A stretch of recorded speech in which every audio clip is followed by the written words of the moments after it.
doa mulai. Doa selesai. Sudah siap untuk belajar hari ini? Siap. Pasti siap ya. Jadi kemarin kita kan sudah bikin yel untuk sejarah ya. Ibu mau dengar ini yel-yel sejarah kita pada pagi hari ini. Coba ya. Oke? Siap? Di kelompok sejarah.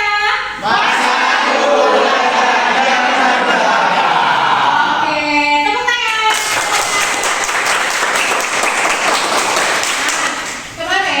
Kemarin kan kita sudah belajar tentang masa pendudukan Jepang ya. Ya dah. Nah, nanti kita akan lanjut ke tentang proklamasi kemerdekaan. Tapi sebelum itu Ibu absen dulu ya. Siapa tahu ada yang tidak hadir pada pagi hari ini. Oke. Aska. Hadir, Bu. Oke. Akmal Bintang. Hadir, Bu. Syarifah Maula. Hadir, Bu. Oke. Zahra. Mana Zahra? Oke, hadir. Berarti komplit hari ini, hadir semua ya. Alhamdulillah. Baik, kita langsung masuk saja. Ya, pada hari ini sebenarnya kita mempelajari tentang proklamasi kemerdekaan. Nah, sebelum itu, Ibu juga mau nanya-nanya lagi nih tentang masalah kita yang kemarin. Kita kan belajar tentang apa kemarin? Tentang penjajahan Jepang di Indonesia. Kita sudah mempelajari tentang bagaimana Jepang masuk pertama kali ya. Nah, pertama kali Jepang masuk di kota mana kemarin? Masih ingat? Di wilayah mana? Iya, di kota Paranakinya. Pertama kali Jepang masuk itu di kota Paranakinya di Kalimantan Timur. Jangan sampai lupa bagaimana pendudukan Jepang di Indonesia, ya kan? Apakah banyak membawakan kesengsaraan? Itu kan sebenarnya ada dampak positif dan negatif ya. Nah, ada kalau kita lihat ya, adanya kerja apa kemarin? Kerja apa? Kerja Romusa.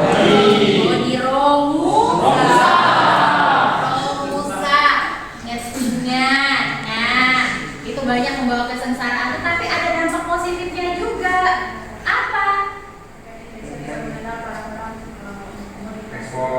Oh, rakyat Indonesia bisa mengenal barang-barang komunitas ya. Itu sih sebenarnya lebih tepatnya ke pada masa penjajahan Belanda sih sebenarnya. Nah, sebenarnya yang lebih tepat itu di mana orang-orang Indonesia tahu seperti apa bidang kemiliteran. Karena kan kita kan diajarkan itu dijajahnya itu kan secara militer pada saat itu. Nah, akhirnya kita diakui lah dari segi kemiliterannya, itu dampak positif. Nah, setelah itu kita mempelajari lah tentang proklamasi kemerdekaan Indonesia. Nah, coba tujuan pembelajaran pada pagi hari ini di mana peserta didik mampu mengevaluasi secara kritis dinamika di sekitar proklamasi kemerdekaan serta melaporkannya dalam bentuk tulisan dan juga lainnya. Jadi bisa dalam bentuk tulisan, bisa dalam bentuk presentasi dan lain sebagainya. Nah, indikator yang kita pelajari pada hari ini adalah peserta didik mampu menganalisis peristiwa-peristiwa seputaran proklamasi kemerdekaan. Jadi kalian tahu peristiwa apa sih sebelum proklamasi itu? Nah, jadi kan banyak peristiwa-peristiwa sebelum adanya proklamasi kemerdekaan. Kemudian yang kedua, peserta didik mampu mengidentifikasi tokoh-tokoh yang terlibat di dalam peristiwa proklamasi. Jadi kita tidak hanya tahu Soekarno, Muhammad Hatta, itu kan yang selalu kalian tahu, tetapi ternyata banyak tokoh-tokoh lain, banyak para pejuang-pejuang lain yang ternyata juga terlibat dalam proklamasi kemerdekaan. Nah, siapa-siapa orangnya nanti akan kita bahas. Oke. Kemudian, nah, Ibu punya pertanyaan yang paling penting. Nah, jadi apa sih dampak kekalahan Jepang pada Perang Asia Pasifik bagi kita, bagi Indonesia? Itu seperti apa? Ada yang tahu? Ada yang tahu? Oke. Dampak kekalahan Jepang pada Perang Asia Pasifik menyebabkan Indonesia mengalami situasi kekosongan kekuasaan.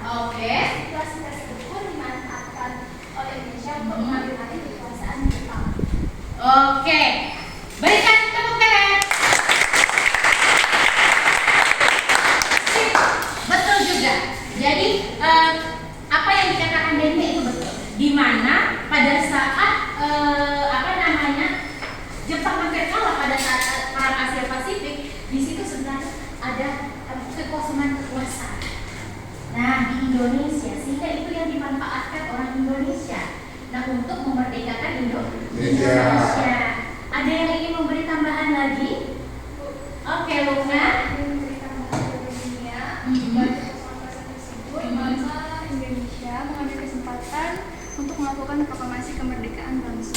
Iya, sip, mantap. Jadi seperti itu, memang adanya kekosongan kekuasaan itu dimanfaatkan oleh orang Indonesia. Kalau enggak, apa lagi kita kemerdekaan? Nah, jadi karena apa? Menurut orang-orang Indonesia, kemerdekaan itu bukanlah dibeli, tapi hasil jerih payah sendiri. Nah, nanti di sini, kita akan bercerita tentang awalnya Indonesia bisa merdeka. Yang pastinya itu dengan adanya Jepang dijatuhi nuklir oleh siapa? Iya. Mengapa dipilih Hiroshima dan Nagasaki? Ayo, yang tahu. Oke. Pusat kemiliteran Jepang. Pusat kemiliteran Jepang, betul. Jadi seperti itu, ya. Nah, ini nih. Ini harus diingat-ingat. Jadi mengapa dipilih di Hiroshima dan Nagasaki? Pertama, itu juga merupakan pusat kemiliteran Jepang. Ya, tapi dari mana sih orang Indonesia tahu? Siapa sih orang Indonesia yang pertama kali mengetahui Jepang kalah terhadap sekutu? Iya, Sultan Syahrir. Ini dari golongan pemuda. Sultan Syahrir lah yang mengetahui itu pun apa? Melalui siaran radio dari BBC. Nah, kemudian, ya, tepat setelah itu, kita ada masalah yang harus kita bahas di sini. Nanti di sini ada 2 video, ya. 2 video ini ada bagian 1, ada bagian 2-nya. Silakan di sini kalian untuk mengamati. Nah, nanti akan Ibu beri LKPD kelompok, ya. Di sini nanti ditulis nama kelompok, ya, kemudian kelasnya, ya. Nah, nanti akan Ibu putarkan video. Ibu putarkan video, 2 video ini, kemudian kalian amati. Ya, kalian amati bersama kelompok kalian, nanti dibagi kelompoknya, kalian amati bersama kelompok. Nah, kemudian silakan kalian deskripsikan kembali apa sih yang ada di video tersebut. Ya, paham? Oke. Jadi didiskusikan bersama temannya. Buku paket sudah ada, silakan dimanfaatkan juga, ya. Nah, jadi nanti didiskusikan bersama temannya. Kemudian setelah didiskusikan dituliskan. Ya, ini adalah lembar jawabannya, ya. Kemudian nanti seperti biasa kita presentasikan ke depan, dengan menggunakan yel-yel kembali. Kalau sejarah itu supaya tidak membosankan harus punya semangatnya, jadi harus buat yel, biar bersemangat, ya. Nah, nanti pembagian kelompoknya ini di sini sudah ada pembagian kelompok, sudah Ibu bagikan kelompoknya. Jadi ada kelompok pemuda, ada kelompok pejuang, dan juga ada kelompok pemberani. Harus sesuai dengan tema kita, yaitu proklamasi. Sekarang karena kita ingin membahas tentang proklamasi, berarti sesuai lagi kelompoknya, yaitu tentang pemuda, pejuang, dan juga pemberani. Inilah proklamasi. Oke? Sudah siap? Oke, nama-namanya tidak ada yang tidak ada ya namanya, ya. Sudah ada semua, ya. Sudah siap, ya. Silakan ke kelompoknya masing-masing, diskusikan, nanti Ibu bagikan LKPD. Nah, kemudian bagi yang ingin bertanya dan lain sebagainya, boleh. Kalau nanti sudah Ibu tampilkan videonya, ada misalnya kegusan, kegelisahan, pengen tahu, pengen tanya nih tentang ini, boleh kita tanyakan dengan teman-temannya. Kalau memang teman-temannya tidak bisa menjawab, berarti kan nanti akan didengarkan kepada Ibu yang akan memberikan jawabannya. Oke? Sip. Oke, bentuk dulu kelompoknya.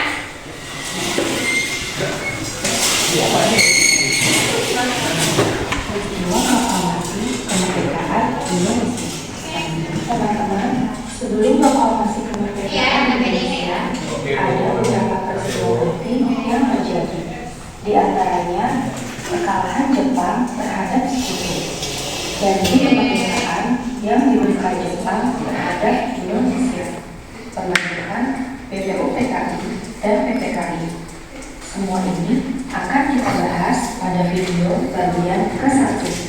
Selanjutnya, mulai dari peristiwa Rengas Dengklok sampai pelaksanaan proklamasi kemerdekaan Indonesia akan kita bahas pada video bagian kedua. Oke, di sini ya. Jadi dari video ini yang akan kita bahas adalah kekalahan Jepang terhadap Sekutu, kemudian janji kemerdekaan terhadap Indonesia yang dilakukan Jepang. Oke, silakan disimak. Kalau misalnya ketepatan videonya, kalian nanti minta off dulu sama ibu sebentar ya, minta pause ya. Nah teman-teman, untuk mensukseskan kemerdekaan Indonesia dibutuhkan persiapan yang matang karena sebagai bentuk persiapannya, maka pada tanggal 1 Maret 1945, Jepang di bawah pimpinan Letjen Umakichi Harada membentuk BPUPKI, Badan Penyelidik Usaha-Usaha Kemerdekaan Indonesia. Dalam bahasa Jepang disebut Dokuritsu Junbi Kosakai. Pada tanggal 15 Agustus 1945, Jepang menyerah tanpa syarat kepada Sekutu dan berakhirlah Perang Dunia II.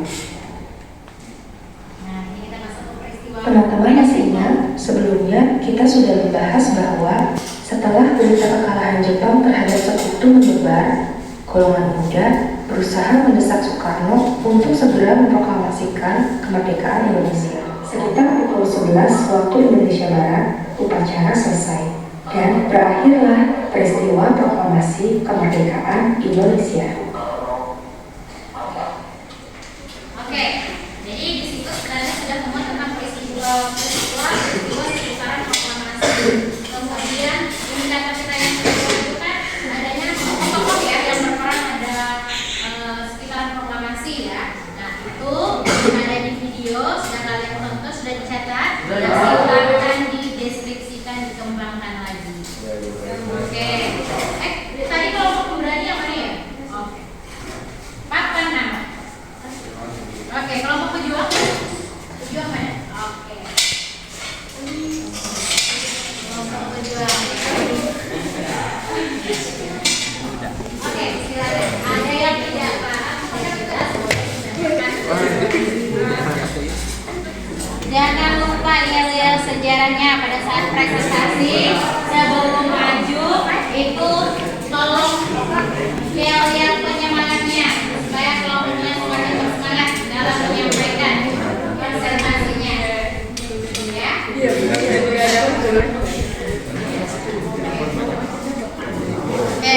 Kelompok pemuda silakan didiskusikan apakah ada apa yang tetap berbeda. Jadi kita membahas ini tentang seputar proklamasi dan tokohnya.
wabarakatuh. Waalaikumsalam warahmatullahi wabarakatuh. Selamat pagi, salam sejahtera untuk kita semua.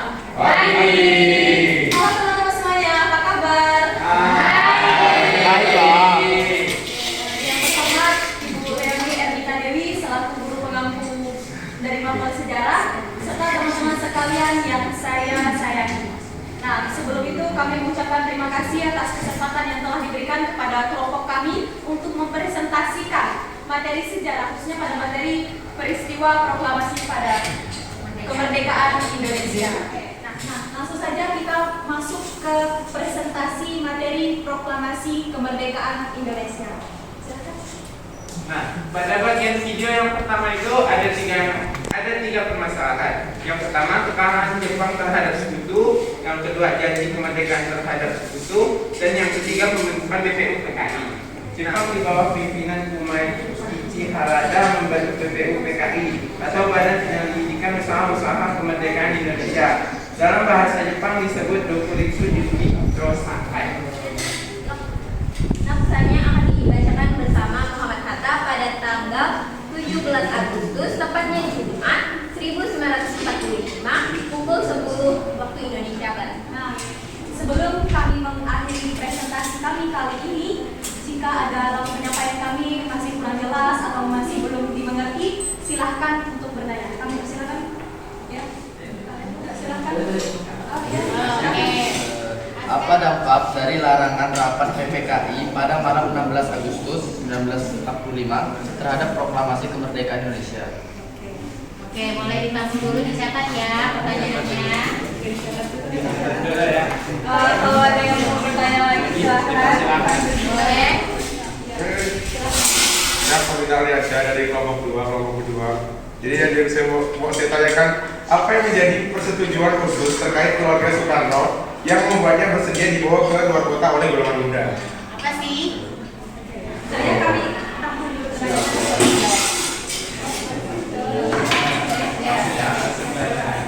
Oke, sebelumnya terima kasih atas pertanyaannya buat kelompok tiga yaitu kelompok kedua. Jadi, larangan dari rapat tersebut oleh Nishimura menghambat pelaksanaan proklamasi kemerdekaan. Nah, hal tersebut memaksa Soekarno dan Hatta kembali ke Jakarta tanpa mencapai kesepakatan apapun. Sudah sesuai ya? Sudah jelas, sudah paham? Oke. Saya akan menjawab pertanyaan dari Kamal dari kelompok kedua.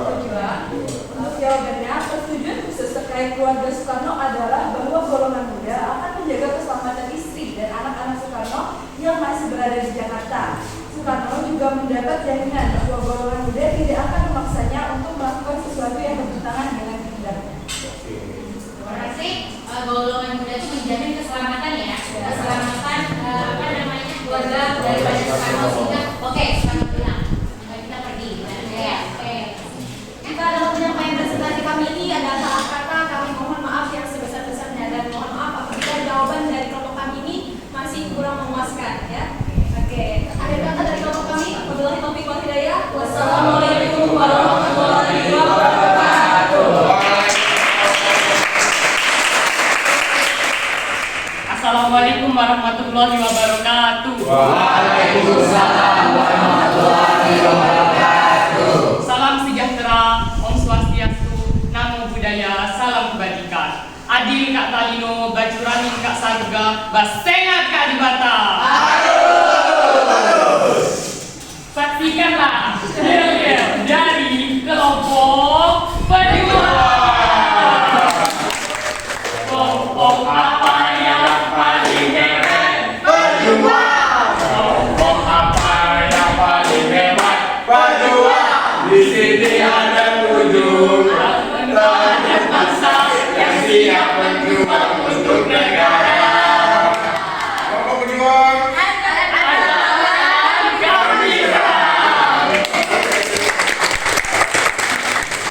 Langsung saja untuk mempersingkat waktu, tanda kekalahan Jepang sudah terlihat sejak awal 1944. Jepang ingin merangkul rakyat Indonesia untuk melawan Sekutu dengan cara mengumumkan janji kemerdekaan Indonesia di kemudian hari. Setelah naiknya bendera, hadirin spontan menyanyikan lagu Indonesia Raya dan acara selesai sekitar pukul 19.30.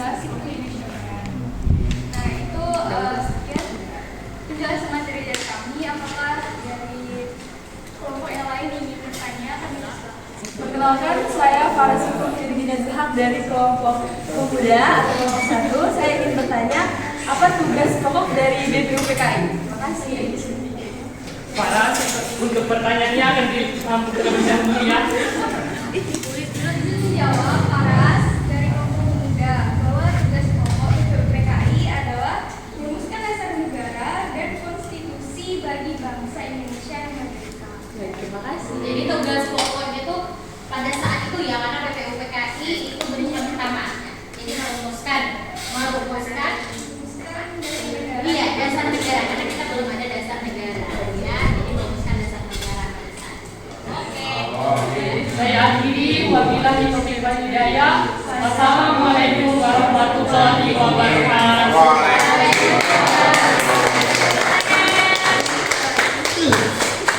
Oke, kelompok 3 yang terakhir maju, silakan. Mohon perhatiannya. Ya, mohon perhatian. Selamat pagi semuanya. Pagi. Assalamualaikum warahmatullahi wabarakatuh.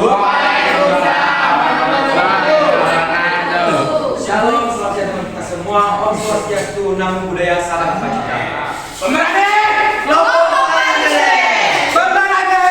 Tidak takut. Sekali lagi, pemerhati.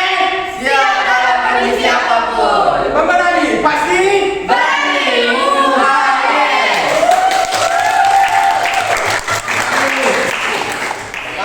Akan kami lanjutkan.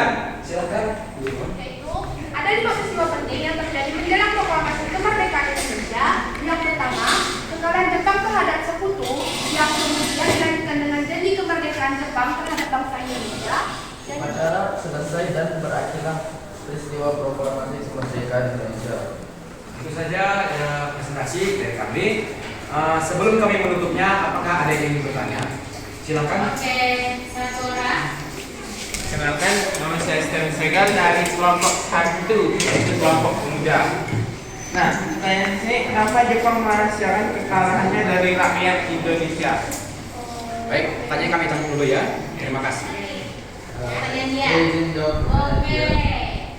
Tujuan dari aksi penculikan tersebut adalah untuk mengamankan Soekarno dan Hatta dari pengaruh Jepang terkait pelaksanaan kemerdekaan Indonesia. Jadi sebenarnya tujuan dibawanya Private Depot itu adalah sebagai tempat pengamanan, jangan sampai Soekarno Hatta ini terpengaruh oleh Jepang karena pemuda ini ingin cepat-cepat memproklamasikan. Oke. Sekian dari kami. Mohon maaf jika ada yang salah dan maaf juga jika jawaban dari kami ada yang kurang atau tidak jelas. Kami akhiri. Assalamualaikum warahmatullahi wabarakatuh. Adil Katalino, Basrami Kasaruga, Basena Kak Jubasa. Terima kasih.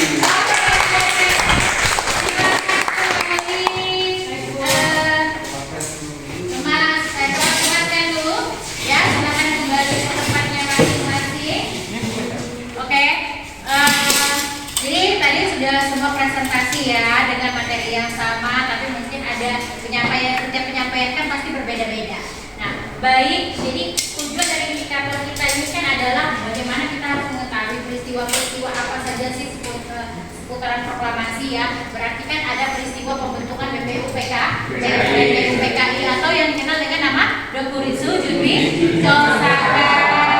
Ya, ingat pada tanggal berapa terbentuknya BPUPKI tadi? Pembentukannya tadi apa? Satu, Mas? Satu kali kemarin, kemudian sidang pertamanya itu yaitu tanggal 9 Mei. 9 Mei sampai 1 Juli.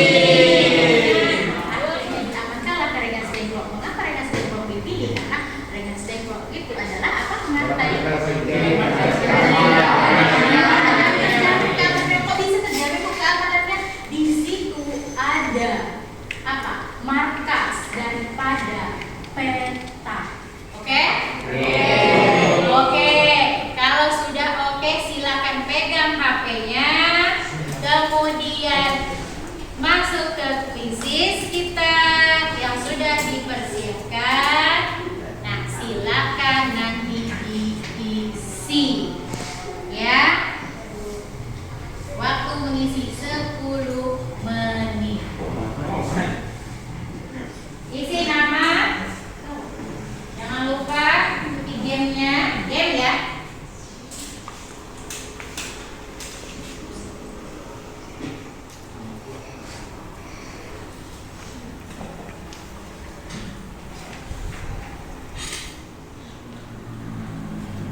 Kalau sudah berarti nanti tinggal Ibu lihat ya tugasnya. Di sana sudah terekam semua atau belum? Oke, silakan dilihat di depan. Oke. Nah, refleksi kita pada pagi hari ini adalah apa sih manfaat yang bisa kita ambil dari pembelajaran hari ini? Coba ada yang bisa menyampaikan? Apa? Coba Rizka. Mengetahui peristiwa-peristiwa penting sebelum terjadinya proklamasi. Oke, mengetahui yang dapat kita ambil ya. Manfaat yang dapat kita ambil ini adalah kita dapat mengetahui ya peristiwa penting sekitaran proklamasi. Apalagi? Kalau yang saya ambil sih Bu, kita bisa mencontoh semangat juang kaum pemuda. Iya, kita bisa mencontoh semangat juang kaum pemuda. Bayangkan pada saat itu ya. Nah, di mana kaum pemuda itu benar-benar gagah beraninya. Yang pasti itu ingin Indonesia merdeka, mereka tidak mementingkan nyawa. Perjuangan itu harus sampai akhir. Pertanyaan selanjutnya akan kita bahas setelah pasca proklamasi itu seperti apa, peristiwa-peristiwa apa saja yang nanti akan terjadi. Karena nanti akan banyak peristiwa yang terjadi. Oke? Oke. Oke. Kalau sudah, berarti kita tutup dulu ya. Kita tutup dengan doa pembelajaran kita pada pagi hari ini. Semoga pembelajaran ini dapat bermanfaat ya. Jadi pembelajaran untuk kalian ke depannya nanti. Oke, silakan Amal pimpin doa terlebih dahulu. Untuk mengakhiri pembelajaran pada pagi hari ini, marilah kita berdoa kepada kepercayaan kita masing-masing. Doa mulai. Doa selesai. Oke, Ibu akhiri dulu ya pembelajaran pada pagi